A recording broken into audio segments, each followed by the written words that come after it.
আমি সব ত্যাগ দিচ্ছি শুধু পরিবারের মুখে একটু হাসি ফুটানোর জন্য। সে মানুষটা যখন প্রবাস থেকে আসে, সারা দিন বাহিরে দৌড়ায় আসে, ভিন্ন জায়গা থেকে কাজ করে ঘরে এসে যখন 2 মুঠো ভাত খেতে চায়, সেখানেও দেখা যায় এই জামিলা ওই জামিলা, এর এই দোষ ওর ওই দোষ, শেষ পর্যন্ত ওই পুরুষ বলতে বাধ্য হয় বাহিরেও শান্তি নাই, ঘরেও শান্তি নাই।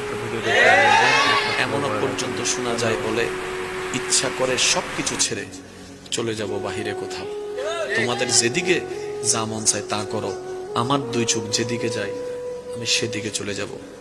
কেন বলছে? শুধু একটু অশান্তির কারণে, শান্তি না পাওয়ার কারণে। এই শান্তিটা গেল কোথায়? কোথায় আছে এই শান্তিটা?